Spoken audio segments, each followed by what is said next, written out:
Guys, welcome back to my channel Puja Kotal simple lifestyle.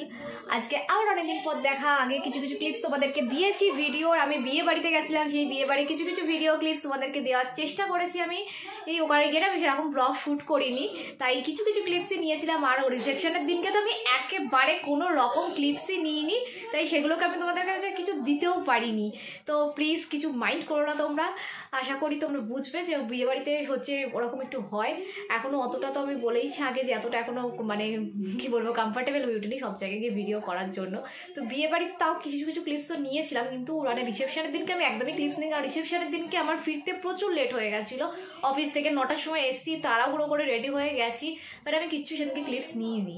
একদম গেছি, just দেখা করেছি, খাওয়া দাওয়া করেছি, তারপরে একটুখানি হালকা পাতলা গল্প করে চলে এসেছি। তো যাই হোক, এখন আজকে আমি জানো তো কেক বানাবো বলে, মানে আজকে কেকটা বানাবো না, কিন্তু হচ্ছে 25th আগে ইচ্ছা আছে কেক বানানোর। তার জন্য সমস্ত জিনিসগুলো এনেছি। এর আগে আমি অনেকদিন আগে মানে কেক ট্রাই করেছিলাম, এখন অনেক দিন হয়ে গেছে আমি কোনো রকমভাবে কেক কিছু ট্রাই করিনি। তো জানি না কেমন হবে। আর আমি জিনিসগুলো কোয়ান্টিটি অনেক নিয়ে চলে এসেছি, অতটা লাগবেও না, কারণ একটাই হয়তো কেক বানাবো। দেখি আগে একটা বানিয়ে দেখবো কেমন হয়, তারপরে কারণ বানাতেও অনেকটা টাইম লাগে, মানে হচ্ছে ওরা রেডি করতে। এমনি বাদ বাকি জিনিসগুলো তাড়াতাড়ি হয়ে যায়, বেকিং করতে বেশি যা মানে প্রেশার কুকারে করলেও হচ্ছে একটু টাইম লাগে, আর হচ্ছে মাইক্রোওভেনে করলে তাড়াতাড়ি হয়ে যাবে। মাইক্রোওভেন আমি যদিও কোনোদিন করিনি, হয়তো প্রেশার কুকারেই করবো, তো দেখা যাক কিসে করি। এখন হচ্ছে চলো যাই। ও আজকে হচ্ছে মঙ্গলবার, তাই নিরামিষ অবশ্যই, ভাত ওর মুখে রুজবে না, তাই ওকে চাউমিন করে দিতে হবে। তো চাউমিনটা করবো, তার জন্য আলু পেঁয়াজ দিয়ে চাউমিন করবো। আর হচ্ছে আমি দেখি যে হচ্ছে তোমাদেরকে দেখাবো যে আমি কি কিনে নিয়ে এসেছি কেক বানানোর জন্য। তো চলো ভিডিওটা আবার দেখো।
তো বন্ধুরা দেখতেই পেলে আমার চাউমিন বানানো কমপ্লিট হয়ে গেছে। চাউমিনে সেরকম কিছু দিইনি, তোমরা দেখলে আলু পেঁয়াজ আর সেদিনকে সেই কর্ন এনে রেখেছিলাম না, সেই কর্নটা সেদ্ধ করে রেখেছিলাম। অনেক সেইবারেও বলেছিল চাউমিন বানিয়েছিলাম যে কর্নটা একটুখানি দিয়ে দেবে, আমি সেবারে ভুলে গেছিলাম, তো আজকে হচ্ছে কর্নটা দিদি। আর একটুখানি সবজি থাকলে ভালো, কিন্তু ও আবার সবজি খায় না, কিন্তু আমার সবজি বেশ ভালো লাগে। এবং একমাত্র যদি গাজর থাকলে গাজর দিলে, আর হচ্ছে কি বলে যেন ওটা, হ্যাঁ ওই বিনস, তারপরে হচ্ছে ক্যাপসিকাম, এগুলো দিয়ে খায়। কিন্তু আদার্স ওয়াইজ যদি হচ্ছে মানে ব্রোকলি বলো, মানে শীতকালে যেগুলো সবজি হয়, তারপরে কড়াইশুঁটি, এগুলো দিয়ে যদি করি না একদম খাবে না। তাই জন্য ওর তো এগুলো দিই না, ছিল না সবজি কোনো রকম। তাই আমি ভালো আলু পেঁয়াজ দিয়ে করে দিন। আমি একটু ক্যাপসিকামও দিতাম, ক্যাপসিকাম দিলে বেশ একটা আলাদা ফ্লেভার আসে, বেশ ভালো লাগে, মানে গন্ধটা ভালো লাগে ক্যাপসিকাম, কিন্তু সেটা ছিল না। তাই না আলু পেঁয়াজ দিয়ে অল্প একটু নুন মিষ্টি দিয়ে করে নিলাম। তোমরা দেখতেই পেলেছিলাম, কিছুই না, এটা সবাই পারে করতে। তো যাই হোক, এখন হচ্ছে কালকে যাবো হসপিটালে, তার জন্য এখন আমাকে ঘর মুছে ঘর ঝাঁট দিয়ে রাখতে হবে, কারণ কালকে সকালবেলা অনেক সকাল সকাল বেরিয়ে যাবো, প্রায় হচ্ছে 7:30টার মধ্যে চলে যাবো। তো সকালবেলা উঠে পুজো দিয়ে স্নান করে রেডিও থাকতে হবে আমাকে অফিসে, কারণ ওখান থেকে ডাইরেক্ট অফিসে চলে যাবো। কারণ মানে হসপিটালে এত ভিড় হচ্ছে না, সেদিনকে আমি মানে ছুটি নিয়েছিলাম ফ্রাইডে, যে বান্ধবীর বিয়েতে যাবো বলে, তাই আমি ভেবেছিলাম যে সেদিনকে একবারে মানে করে নেবো, কিন্তু সেদিনকে আর হলো না। তাই আমার কিছু করার নেই এখন, আজকেই আমাকে মানে হচ্ছে মানে সরি কালকে আমাকে যেতে হবে। তো কালকে দেখানোর ডেট আছে বুধবার, তাই আমি ভাবলাম যে একবারে সকাল সকালই বেরাবো, কারণ নাহলে না অফিস কামাই হয়ে যাবে, কারণ এত লাইন করে এত ভিড় হয় না হসপিটালে।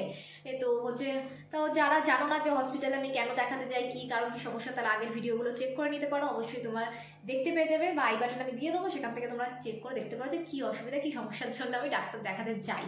তো যাই হোক, তো চলো এখন বেশি কথা না বাড়িয়ে কাজগুলো শেষ করে ফেলি, তারপর তোমাদের সাথে এখন গল্প করবো।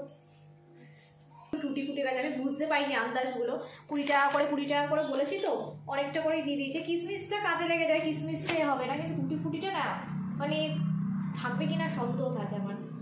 তাও এই থেকে কাগজ থেকে বার করে রাখতে ওনার ঠোঙার একটা গন্ধ হয়ে যাবে।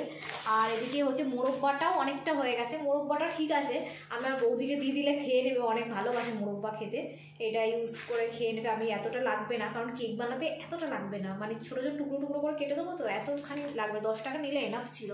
তো যাই হোক, আরও এখনও জিনিস এসে বাকি আছে। কেক বানানোর জন্য বেকিং সোডা লাগবে, বেকিং পাউডার লাগবে। সোডা তো দোকান থেকে পেয়ে যাবো, কারণ বাবার দোকানে থাকে, কিন্তু বেকিং পাউডারটা লাগবে, ছিল আসলে বেকিং পাউডার অনেকটা, কিন্তু সব ওই রান্না হয়েছিল তখন দিয়ে দেওয়া হয়েছে, এখন আর নেই মনে হয়, তো দেখবো আমি যদিও। আর হচ্ছে ময়দা লাগবে, আর হচ্ছে তোমার দুধ লাগবে, আর তেল লাগবে। দুধ আমাদের ঘরে থাকেই, তেল রিফাইন তেলও থাকেই, শুধু হচ্ছে ময়দাও আছে, আর শুধু বেকিং পাউডারটা আনলেই হয়ে যাবে। আর হচ্ছে ভ্যানিলা এসেন্সও ছিল, কিন্তু আমি ওটা কাঁদতে ফেলেই নষ্ট করে ফেলেছি। একটা রেড ফুড কালার আছে, কিন্তু ভ্যানিলা এসেন্সটা আই থিঙ্ক নেই, কারণ আমি ভ্যানিলা এসেন্সটা লাস্টবার পড়ে গেছিলো ফ্রিজে সব। আমি এই আনি জিনিস না নষ্ট হয়, মানে এটাই গায়ে লাগে, জন্য আমি কিছু কিনি না, কারণ অল্প 1 দিন 2 দিনের জন্য হয়তো বানাই, তারপর পড়ে থাকে জিনিসগুলো, আর বানানো হয় না, কারণ সময়ের অভাবে জানো তো হয়ে ওঠে না। তাই ভাবছি যে হচ্ছে মানে অতখানি এবার কিনে না গায়ে লাগে জিনিসগুলো ফেলে নষ্ট। এর আগে আমার টুটি ফুটি অনেকটা নষ্ট হয়েছে, আমি আমার বন্ধুকে দিয়ে আনিয়েছিলাম, বান্ধবীকে দিয়ে, এটা ও এনে দিয়েছিল আমাকে, সেটা মানে 1 কি 2 বার আমি বানিয়েছিলাম টুটি ফুটিটা দিয়ে, আর পুরো গোটা 2টো ডিব্বাও আমাকে এনে দিয়েছিল, 2টো ডিব্বা পুরো মানে ওয়েস্ট হয়েছে, ফ্রিজে পড়েছিল অনেকদিন। আমি তো তারপর আমার বিয়ে হয়ে যাওয়ার পর চলে এসেছিলাম, ওটা অনেক বছরই হয়ে গেছিলো, তো ওটা আর খাওয়াও যেত না, তো ওরকমভাবে পড়ে ওটা নষ্ট হয়ে গেছে। তাই আমি জিনিস কিনতে এগুলো না খুব গায়ে লাগে, যে এই জিনিসগুলো খুব একটা যারা রেগুলার ওয়াইজে ভিডিও করে বা রান্না করে তাদের জন্য ঠিক আছে, কিন্তু আমি যেহেতু সময় দিয়ে উঠতে পারি না, তাই এগুলো গায়ে লাগে না জিনিসগুলো নষ্ট হলে। তাই এবারে ভেবেছি ভালো করে ডিব্বা করে রাখবো টুটি ফুটিটা। আর কেকে হচ্ছে মানে এই তো এখনো আছে কেকের সিজন, এখন তো মাইক্রোওভেন হয়ে গেছে, কোনো অসুবিধা নেই, তাই মাঝে মধ্যে কেক টেক বানিয়ে খেয়ে নেবো, বাচ্চাগুলো আসে বাচ্চাগুলোকেও দিয়ে দেবো। তো চলো এখন গিয়ে যাই, রান্না তো হয়ে গেছে, খিদে পাচ্ছে আবার একটুখানি, তাই ভাবছি একটুখানি চাউমিন খাবো, কিন্তু এখন চাউমিন খেলে এখন 10টা বাজে, আমি আর ভাত খেতে পারবো না। আজকে অনেক ভাত রয়েছে অফিস থেকে, ভাত যে ও অফিসে গেছিলো, আর নিরামিষ যেহেতু, নিরামিষ হলে আর ভাত খেতে চায় না, ভাতগুলো খাইনি, ভাতগুলোকে নিয়ে এসছে। আবার হচ্ছে সকালবেলাও ভাত ছিল অনেকটা, সকালবেলাও অল্প ভাত খেয়েছে, মানে নিরামিষ যদি হয় ওর মুখে কিছুতেই ভাত রুচে না একদম, মানে কিন্তু যেহেতু অফিসে আজকে মঙ্গলবার, তাই নিরামিষ খাওয়া দাওয়া। আর তাছাড়া এত মানে রিচ খাওয়া হয়েছে, কদিন পরও কন্টিনিউয়াসলি খেয়ে গেছে। বিয়ে বাড়ি ছিল হলো শুক্রবার দিন, তারপরে শনিবার দিনটা গ্যাপ দিয়ে, সানডে আবার হচ্ছে ওর পিকনিক ছিল অফিসে, সেই পিকনিকে খাওয়া দাওয়া করেছে। তারপরে আবার হচ্ছে মানডে রাত্রিবেলা আবার রিসেপশন পার্টি ছিল, মানে পরপর খাওয়া পড়ে গেছে, কিন্তু তাও ওর মানে এইসব খাবার থেকে এনেই। তাই আমাকে আবার বলতাম যে চাউমিন বানাতাম, চাউমিন বানিয়ে দিলে খাবো, আমি ভাত কিছুতেই খাবো না, রুটিও কোনো সবজি দিয়ে আমি খাবো না, আমাকে চাউমিন বানিয়ে দেবো। প্রথমে হচ্ছে ম্যাগি বানিয়ে বললাম না, ঘরে চাউমিন আছে, আমি চাউমিন করে দিচ্ছি, ম্যাগি আমি দেবো না। তো চাউমিনটা তাও করে দিলাম, যদিও ওটাও সেই তেল দিয়ে, কিন্তু আমি অল্প তেল দিয়ে যে করার চেষ্টা করেছি, বেশি তেল দিইনি, কারণ অনেকটা চাউমিন দিয়ে করেছিলাম তাই। আর চাউমিনটা এই জন্য বেশি করে রেখেছি, যাতে কালকে আমি নিয়ে যাব, তোমাদেরকে আগেই বললাম আমি ওটা কালকে চাউমিনটা নিয়ে যাব, তো দুপুরবেলা ওটাই হয়তো কালকে আমি টিফিন করব। দেখো এর মধ্যে মোরব্বা, কিশমিশ, আর এর মধ্যে আমার আগে মানে বাদাম ছিল, কি বলে যেন ওটাকে, কাজু বাদাম, আর এ ছিল কাজু বাদাম, এখন ওর মধ্যে শুধু আমানটাই পড়ে আছে। আর এর মধ্যে দেখো আমি একবারে ঢেলে দিলাম, এই যে দেখতেই পাচ্ছ কি সুন্দর কালারফুল দেখতে, আমার ভীষণ লোভ লাগে এগুলো খেতে, যত না ভালো লাগে তার থেকে বেশি আমার এটা কালারফুলের জন্য দেখতে ভালো লাগে। তো এগুলো ডিব্বা করে নিলাম, এগুলো এখন ফ্রিজ করে দেবো। তো বন্ধুরা অনেক বকবক করলাম, আজকের মতো ভিডিওটা এইটুকুই, এখানেই আমি শেষ করছি। আর তোমাদের সাথে কিছু সেরকম বলার নেই। তো দেখা হবে আবার অন্য কোনো ভিডিওতে, অন্য কোনো ব্লগে, অন্য কোনো রূপে। যদি ভিডিওটাতে কিছু ভালো লেগে থাকে তাহলে কিন্তু অবশ্যই চ্যানেলটা সাবস্ক্রাইব করতে ভুলো না। আর কিন্তু নোটিফিকেশন পাওয়ার জন্য বেল আইকনটাকে হিট করে দিও, তাহলে যখনই আমি কোনো ভিডিও নতুন আপলোড করবো তোমাদের কাছে নোটিফিকেশন চলে আসবে, তখন তোমরা দেখে নিতে পারবে। তো যদি ভিডিওটাতে কিছু ভালো লেগে থাকে তাহলে কিন্তু লাইক আর কমেন্ট করতে ভুলো না, আমি কিন্তু তাহলে মোটিভেট হই। তো চলো টাটা বাই বাই, আজকের মতো এইটুকুই, গুড নাইট। আশা করি তোমরা সবাই খুব ভালো আছো এবং আগামী দিনে আরও ভালো থাকবে। তো চলো টাটা বাই।